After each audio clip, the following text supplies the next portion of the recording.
YouTube, what's going on, man? We got a banger this weekend. Islam Makhachev versus Arman Sarukian, a rematch, but this time for the lightweight belt, bro. This is going to be a really good fight. Their last fight was a really close fight, so I'm really looking forward to this one. But yeah, UFC 311. This fight card is a banger. They're starting off the new year with an absolute banger. So let's get to the bottom of this.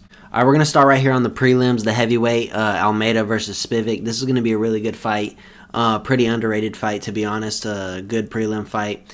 Sort of the other two, but we're just going to start right here. But I think I see Almeida getting this by, him being more aggressive on the feet, taking him down, and just, smothering him on the floor. Jelton's really good on the floor, and he's got pretty decent stand-up. Spivak, though, don't sleep on him. These are heavyweights, anything can happen, and, all it takes is one punch, So good timing with the boxing on Spivak, and, the whole fight could change. So, probably weather the storm, try to get Jelton, gassed, and then, just outlast him. Next up, we got Peyton Talbot versus Barcelos. So, Peyton, should steamroll this dude, but don't count Barcelos out.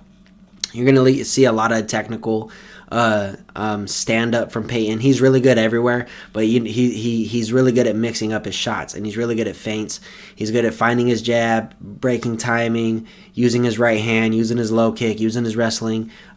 He has every tool in the book, and he's really, simplified the game in terms of, he doesn't really do anything flashy. He does everything by the book, and that's how you do it. That's how you win fights. I also got Peyton Talbot in this one. He should pick him apart and then find the finish, whether that's on the feet or on the ground. He's really good everywhere. So next one, we got Kevin Holland versus Rainer de Ridder. Now this one's a toss-up. Kevin Holland, really good on the feet, really good on the ground. I think, if he takes Rainer de Ridder down and then, maybe gets him in some kind of submission, that might be the best path for Kevin Holland.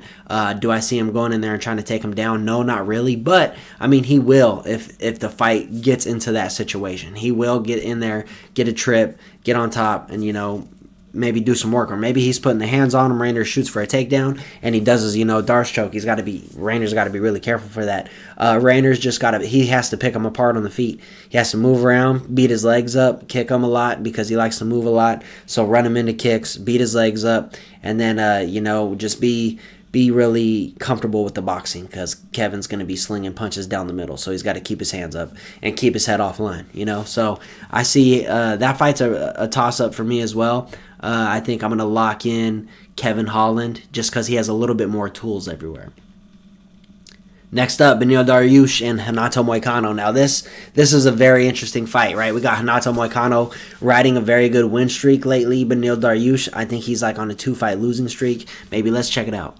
Yeah, so his last 2 fights were with Arman Sarukian and Oliveira Dariush. They were both TKOs or KOs. He got flatlined pretty bad against Arman Sarukian. So he's coming into this fight with 2, back-to-back pretty bad losses. And I think he did state that, if he goes out with another loss, he's probably going to hang him up. So you're looking at someone who he might be fighting to fucking win tooth and nail because he knows it's his last fight and he doesn't want to disappoint himself. Or he might go in there kind of already halfway defeated, knowing that this is his last fight.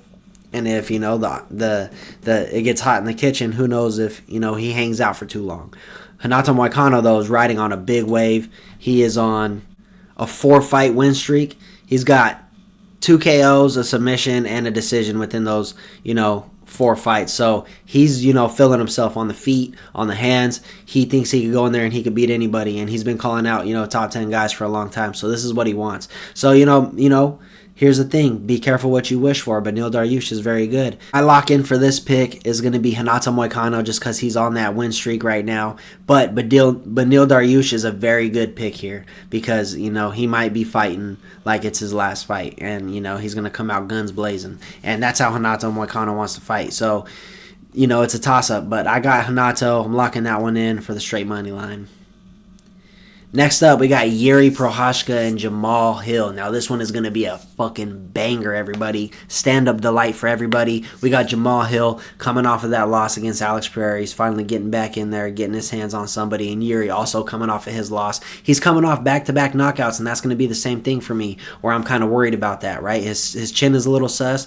Yuri kind of does a lot of fundamental defensively things wrong, right? So if he makes mistakes against Jamal hits hard, and if he, takes a couple of those punches to the face, who knows how long he stays in there. He has to go in there, he has to hurt Jamil, he has to keep his hands up, and he has to pick him apart. That's how you beat Jamil up. You pick him apart, you don't get hit, you hit, and in and out like a bee, you know what I mean? So Jamil, he needs to put those hands on Yuri Prochazka. Mix it up and down, and just be tight with your boxing, be tight with your counters, and look for that opening, and boom, light him up, knock him out. So I think in the straight one, I got Jamal Hill right here for my lock-in. I think he's going to get a possible knockout.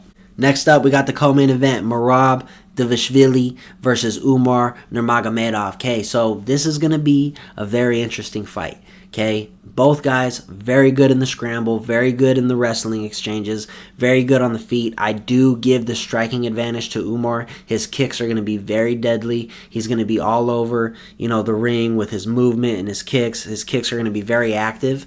That's one thing Merab is going to be, having to deal with, being a shorter fighter and having to deal with those kicks coming straight up the middle to the side. It's going to be very interesting seeing how Merab deals with that. He's going to have to just make Umar pay for every kick he throws. He's going to either try to have to take him down. He's going to have to counter him when he kicks, make him pay for it.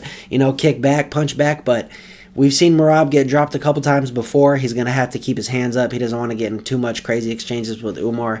I do believe Umar is good enough to win scramble exchanges, get off the fence when Merab likes to put that pressure on fighters, put them on the cage, and wear him out that way. I do think Umar can hang in there with that, and I do think he might be better training with Khabib and those guys over at in Dagestan. So I'm going to give the slight edge to Umar. I think he's going to win by decision, so I'm giving that one to Umar.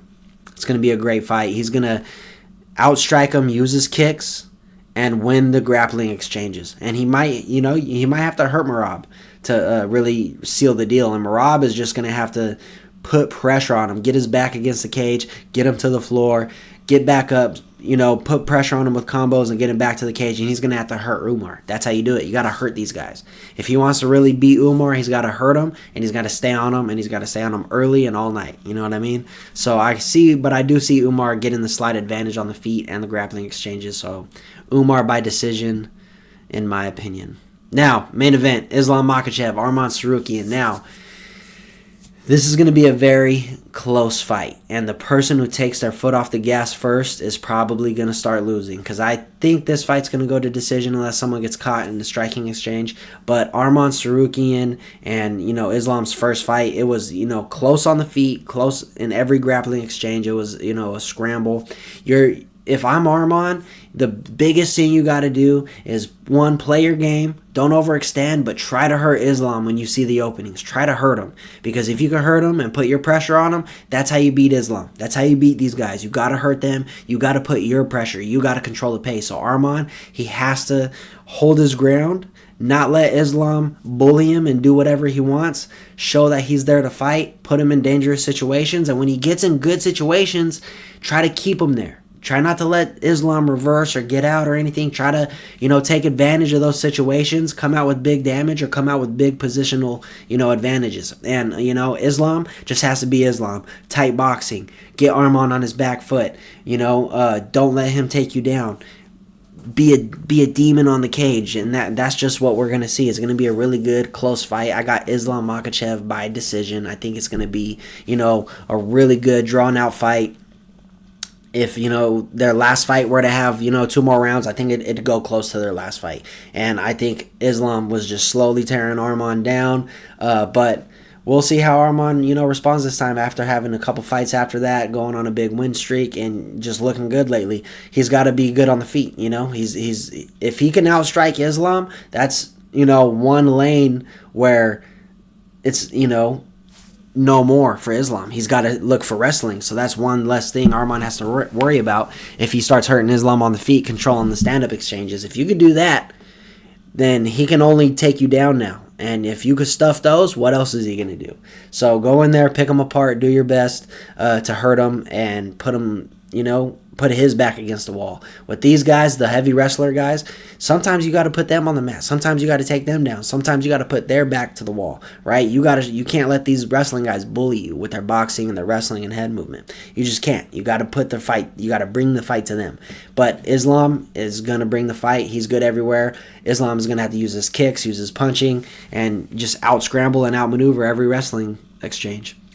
So I got Islam by decision. And yeah, those are my picks. UFC 311 is going to be a freaking banger. I can't wait. If you guys are excited, make sure you like the video, comment, subscribe. Let me know down below who you guys got in the main event and the co-main event and, how the rest of the card makes you feel. All right, y'all. That's my time. Showtime. I'm out of here. Signing out. See y'all on the next one.